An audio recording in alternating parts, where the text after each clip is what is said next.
मुझे ये जरूर पता था कि पापा की आर्थिक स्थिति बहुत ही खराब थी। जानते हैं, उस समय मुझे खुद पर भी विश्वास नहीं था। अब की बार हम मम्मी और पापा को निराश नहीं होने देंगे। पापा का सारा कारोबार ठप हो गया। खाने पीने के लिए सोचना पड़ता था, दाने दाने को मोहताज बनाना पड़ता था। तब वहाँ पर हमको बहुत बुरा लगा और मैंने अपना लक्ष्य निर्धारित किया।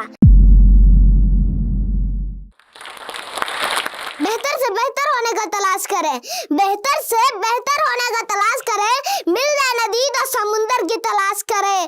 टूट जाते हैं शीशे पत्थर की चोट से, पत्थर टूट जाए ऐसे शीशे तलाश करें। मेरा नाम बॉबीराज है। मेरे घर में कुल 4 फैमिली रहते हैं।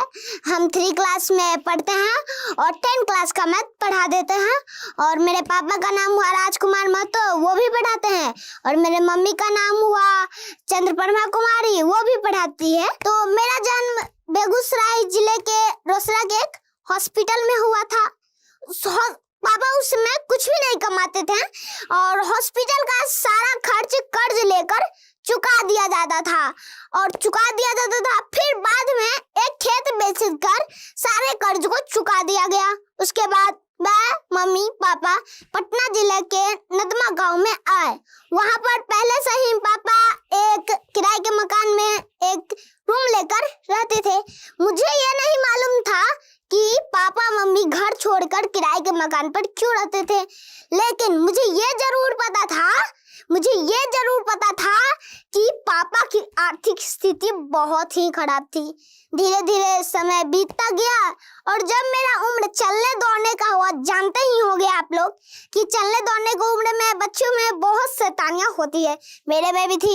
हम क्या करते थे कि इधर खाते थे पर खाने तो जब आपका उम्र चलने दौड़ने का होता तो आप तो खाते ही होंगे। तो जब हम खाते थे ना तो उधर छींट दिए खाते थे, फिर उधर खाए तो उधर छींट दिए, उधर खाए तो उधर छींट दिया। और जब बचपन में हम खिलौना से खेलते थे तब गेट पर छोड़ देते थे खिलौना, तो कोई आदमी आता था तो खिलौना पे पैर रखकर गिर जाता था।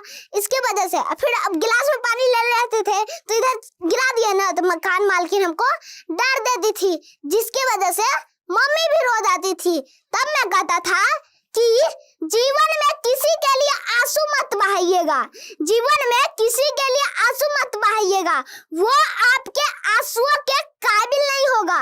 अगर वो आपके आंसुओं के काबिल होगा तो आपको वो कभी रोने नहीं देगा, वो आपको कभी रोने नहीं देगा। फिर धीरे धीरे समय बीतता गया और जब मेरा उम्र 3 साल का हुआ तब मेरा मम्मी ने एक स्कूल में एडमिशन करा दिया। उसमें जाची सामान रहता है ड्रेस में, ड्रेस जूता मोजा कॉपी कलम सब लेकर दे दिया। लेकिन मैं मुश्किल से वहां पर 1 सप्ताह पढ़ा होगा, क्योंकि वहां पे जब हम पढ़ते थे ना तो हमको रुवाई बढ़ जाता था। तो पापा क्या किए कि वहां से हमको नाम कटा दिए। अब नाम कटा दिए तो हम क्या करें, हम घर पर ही रहते थे ना, तो पापा का मार्कर रहता था तो पापा का मार्कर लेकर बोर्ड से रहता था, बोर्ड पर हम मार देते थे निमकी पकौड़ी जबेली। उसमें खास बात यह थी कि सारी आकृतियां जो होती थी सेम रहती थी। अब सेम रहने पर तो कोई पता नहीं चलता था ये क्या है। अब फिर अगर हमको बाद में पूछा जाए कि ये निमकी कौन है पकौड़ी कौन है, तब हम उसमें सही जवाब देते थे। तो क्या था, उस समय हमको जलेबी बोलने नहीं आता था, जलेबी को हम जबेली बोलते थे, जैसा कि अभी हम बोले थे। तो फिर पापा कहते थे कि जो मन में आए वो लिखो, पसीने के स्याही से जो लिखते अपने हौसलों के उड़ा दे, उनके मुकद्दर के पन्ने कभी कोरे नहीं होते। जानते हैं, उस समय मुझे खुद पर भी विश्वास नहीं था। जब हम घर में अकेले रहते थे और मम्मी को कुछ सामान मंगाना रहता है घर पे खाना बनाने के लिए तो हमको भेजती थी। तो अब कैसे होगा, क्योंकि दुकानदार हमको भाषा बचा नहीं पाता था, क्योंकि हम बोलते थे तो हमको ठीक से बोलने नहीं आता था, इसलिए दुकानदार हमको भाषा नहीं समझ पाता था। तब मम्मी क्या करती थी कि एक पर्ची रहता था, पर्ची पर जी आप जानते ही होंगे पेपर पर लिख देती थी कि यह सब सामान लाना है, जैसे कि हो गया आपका 100 ग्राम मिर्चाई, 2 धनिया का पत्ता, 1 माचिस का डिब्बा, सब लिख कर दे देती थी और हम जाते थे। तो अब क्या करें, घर हमारा उस साइड है, बीच में पड़ता है रोड, अब रोड के उस पर है दुकान। अब दुकान जाने के लिए तो रोड क्रॉस करना पड़ेगा। अब रोड कैसे क्रॉस करें, इधर उधर देख लेते थे, कोई अगर गाड़ी घोड़ा नहीं आ रहा है एकदम आंख मूंद लिया और दौड़ ले गए। क्यों, वहां पे हम क्या करते थे, किस्मत के भरोसे जाते थे कि मरे या जिए, आंख बंद कर चल जाते थे।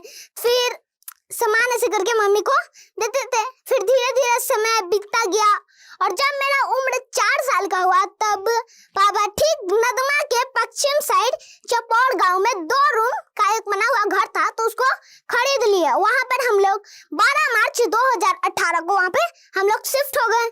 और फिर पापा क्या किया कि फूस रहता ना, फूस जाकर आगे में मेरे नाम से एक स्कूल खोल दिए, यानी कि बॉबी पब्लिक स्कूल। उसी में अभी तक मैं पढ़ता आ रहा हूँ। और 15 मार्च 2018 को फिर से हमने पढ़ना शुरू किया। मात्र अब की बार हमको ऐसा लगा कि अब की बार हम मम्मी और पापा को निराश नहीं होने देंगे। क्योंकि मैं जानता हूँ जो पानी से नहाएगा वो लिबाज बदलेगा, जो पसीने से नहाएगा वो एक दिन इतिहास बदलेगा। तो फिर मात्र हम 2 साल पढ़े, उसमें 2 साल मात्र पढ़े और लॉकडाउन लग गया। अब लॉकडाउन तो लग गया, अब खैर इस लॉकडाउन में मेरा कुछ बिगाड़ा नहीं। ताज्जुब की बात यह है कि इस लॉकडाउन को हम सौभाग्य कहें या दुर्भाग्य इस बात के लिए कि पापा का सारा कारोबार ठप हो गया। अब ठप हो गया तो पैसा आना तो बंद होना था, तो पैसा आना बंद हो गया।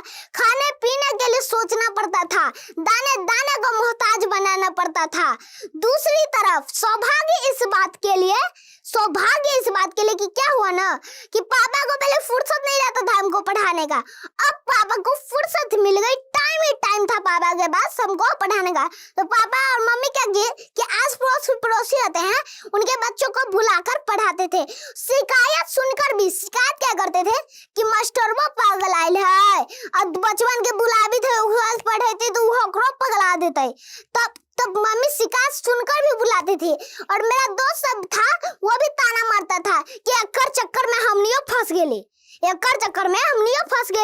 अब मेरा दोस्त सब हमको कहता था कि बतियो रे एकर घरवा में सबसे बड़ा डेढ़ गोड़वा है। किसके बारे में, हमको पापा के बारे में कहता था कि इसके घर में सबसे बड़ा डेढ़ गोड़वा है।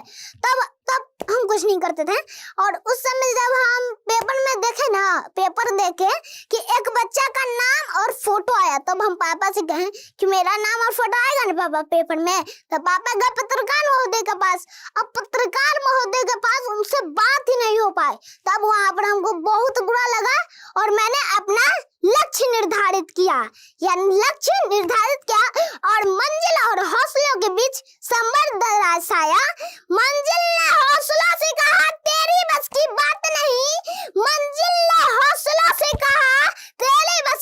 नहीं, हौसलों ने मंजिल के आंखों में आंखें डालकर कहा चल झूठी, तेरी इतनी औकात नहीं। उसके बाद कुछ दिनों बाद बगल के वित्त विद्यालय, जिसके वजह से हम लोग नदमा में शिफ्ट हुए थे, वित्त विद्यालय में अमृत महोत्सव के दिन था। उसमें प्रोग्राम हुआ, प्रश्न उत्तरी कार्यक्रम हुआ, उसमें हम भाग लिए। तो हमको फर्स्ट प्राइज के रूप में मिला एक चांदी का पेन, 1500 रुपए और साथ पेपर में नाम भी आया। तब हमने कहा अभी हमको मंजिल भूलना नहीं है, मंजिल पर मेरा हक है, उसको अब मुझे पाना है। कहा गया है दोस्तों, मंजिल को भुलाकर जिया तो क्या जिया, अगर तुझ में दम है तो उसे पाकर दिखा, लिख दे खून से अपनी कामयाबी की कहानी और बोल उस किस्मत से कि दम है तो मिटा कर दिखा। किस्मत की एक कमाल की बात है,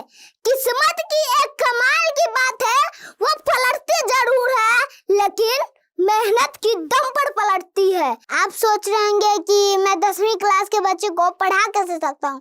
पढ़ाने के बाद से पहले मैं बता देता हूँ कि मैंने कैसे पढ़ा। तो उसमें हमारे लॉकडाउन के टाइम में एक बेसिक मैथ लिखा गया था। बेसिक मैथ में क्या क्या था, 9 क्लास के स्तर तक का सब कुछ दिया गया था। जैसे हो गया आपका गुणनखंड, गुणनफल, साधारण ब्याज, ऐसे बहुत सारी चीजें होता है, उसमें दिया गया था। उसमें हम बेसिक मैथ बनाने थे। जब हमारा बेसिक मैथ क्लियर हुआ तब हम 6-7 का मैथ बना लेते थे आसानी से, क्योंकि वहाँ पर तो 9 तक का दिया होता था, हम 6-7 का मैथ बनाते थे। फिर जब उससे हमको बेसिक मैथ से क्या हमको लागू हुआ कि सब हमको फॉर्मूला का यूज पता चल गया। अब यूज पता चल गया तो क्या होता है कि कोई भी आप बुक लाकर रख दीजिए ना, तो उसमें से हम प्रश्न बना लेते हैं। एनसीईआरटी हो, आर.डी. शर्मा, ऐसे बुक्स होते हैं, तो आप रख दीजिए तो हम उसमें से सवाल बना सकते हैं। पढ़ते थे तो उसमें हमको कुछ प्रश्न होते थे जिसमें से हमको कुछ गड़बड़ी आता था। तो एक बार क्या हुआ कि कुछ बच्चे होते थे जो बनाते थे, तो वो पीछे छूट गए, तो हम उसको बताने लगे थे, बता दिए ना, तब उसका भी छुट्टी हो गया जल्दी। और तब हमको ऐसा लगा ना कि वो प्रश्न हम कभी भूले ही नहीं। जब जो प्रश्न उसको बताए ना, वो प्रश्न हमको भूले ही नहीं। तब हमको ऐसा लगा कि पढ़ने से अच्छा तो पढ़ाना ही है, अपना उसका रिवीजन भी हो रहा है। अब पढ़ेंगे तो कॉपी कलम भी खत्म हो जाएगा। आप जब उसको बता रहे हैं तो उसमें उसका कॉपी कलम खत्म हो रहा है, मैं तो कुछ हो नहीं रहा। इससे यही हमको फायदा लगा। और क्या होता था कि जो रिवीजन हो जाता था उससे, जिससे हमारा मैथ कंठस्थ होता था। अभी तो मैं सिर्फ अपने दोस्तों को पढ़ाता था, लेकिन एक दिन कैसा हुआ कि मेरे पापा जैसा कि आपने हमको बताया कि मेरे पापा पढ़ाते हैं, तो एक दिन क्या हुआ कि पापा को कोई और काम में लग गया, तो पापा कोई और काम करने लगे तो उनका क्लास खाली रह गया। तो हम सोचे कि बच्चा उठ के कहूँ चले गया तो क्या हुआ। तब हम कहा कि हम भी पढ़ाना शुरू कर दिए। तो उसमें हमको लगा कि पहली क्लास तो हम ये ले लिए, पढ़ाना शुरू किया, तब हमको लगा कि अरे बाप रे बाप, हम तो इसको भी पढ़ा दिए। अब क्या होगा, अब हम धीरे धीरे बढ़ते गए, उसी समय बीता गया, तब हम और स्तर के बच्चे को भी पढ़ा लेते थे। और आज मैंने अपना यूट्यूब चैनल भी बनाया है जिसका नाम हुआ बॉबी राज ऑफिशियल। जो बच्चे मेरे से नहीं पढ़ पाते हैं वो ऑनलाइन पे भी पढ़ लेते हैं। धीरे धीरे हम पढ़ाते गए, पढ़ाने के बाद धीरे धीरे हम पढ़ाने लगे और ज़्यादा, तो मेरा नाम आज पूरा बिहार लेने लगा। मेरा सपना था कि पेपर में फोटो आए, और धीरे धीरे मेरा सपना अभी पूरा हो रहा है।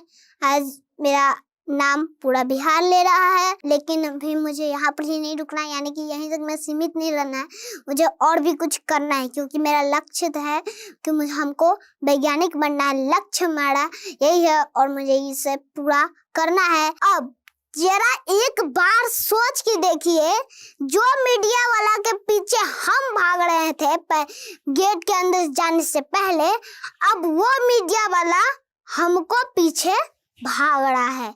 एक बार मन से सोच के देखिएगा। इसीलिए कहा गया है वक्त अभी भी है, वक्त यूं बर्बाद न कर, खींच ले कमान पर तीर और वार कर। ज्यादा से ज्यादा निशाना चूक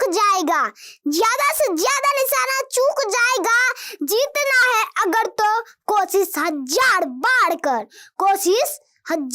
बार कर, अभी मैं कोशिश करता रहूंगा। अभी हमको बहुत ही कोशिश करना है, क्योंकि अभी मैं मंजिल पर पहुंचा नहीं हूँ। अभी तो बस हम खाई से उठकर जमीन पर अभी मैंने पैर रखा है। अभी तो मंजिल बहुत दूर है, मंजिल को हमें पाना है, उस पर मेरा हक है। ये नहीं कि मेरा नाम पूरा बिहार ले रहा है तो मैं महान हो गया, अभी भी मैं राही हूँ, अहंकारी नहीं। अहंकार लोगों को पतन की तरफ लेके जाता है। कहा गया है दोस्तों, छत को बहुत गुरूर था चित होने का, एक मंजिल और बनी छत फर्श हो गई, इसीलिए कहते हैं अहंकार नहीं कीजिएगा। तूफान ज्यादा होती है तो कश्ती डूब जाती है, हस्ती डूब जाती है, घमंड ज्यादा होता है तो हस्ती डूब जाती है, घमंड ज्यादा होता है तो हस्ती डूब जाती है। और अंत में इतना ही कहूंगा कि अगर आपको विश्वास ना हो रहा होगा कि मैं 10 क्लास का मैथ कैसे बना सकता हूँ, तो मेरे YouTube चैनल को भी आप जाकर देख सकते हैं, कोई रोक टोक नहीं है, जाकर देख सकते हैं। मेरा YouTube चैनल हुआ बॉबी राज ऑफिशियल, उसको जाकर देख सकते हैं। तो फिर अगर यदि पढ़ाई मेरी शान है तो बिहार मेरी जान है। जय हिंद, जय भारत। अगर आप इस टॉक के एंड तक पहुंच चुके हैं तो मैं आपको जोश टॉक्स का एक दूसरा रूप भी दिखाना चाहता हूं, जिससे मैं काफ़ी देर से जुड़ा हुआ हूं और मुझे बहुत बहुत ज़्यादा पसंद है कि वो क्या कर रहे हैं। जोश टॉक्स ने एक नया ऐप लॉन्च किया है जिसका नाम है जोश स्किल्स। अब वो नया नहीं रहा, काफ़ी टाइम से है, लाखों लोग उसको अब यूज़ करते हैं। और जोश स्किल्स पे आप अपनी ज़िंदगी के लिए कोर्सेज ढूंढ सकते हैं। वो कोर्स नहीं जो आपको physics, chemistry, commerce, business studies पढ़ाएंगे, वो कोर्सेज जो आपकी जिंदगी में आपको कैसे जीना चाहिए वो सिखाएंगे। मैंने खुद जो स्किल्स पे बहुत सारे कोर्सेज बनाए हैं, पब्लिक स्पीकिंग पे, इमोशनल क्राइसिस कैसे हैंडल किया जाए, अपनी पर्सनालिटी कैसे डेवलप की जाए। हर एक कोर्स में डेली क्विजेज हैं, एक्सरसाइजेज हैं, एक बहुत ही खूबसूरत कम्युनिटी है जो आपको सपोर्ट करेगी, आपको इनकरेज करेगी। आज ही डाउनलोड करें जोश स्किल्स का ऐप और उनके कोर्सेज एक्सप्लोर करके अपनी जिंदगी को आगे बढ़ाएं।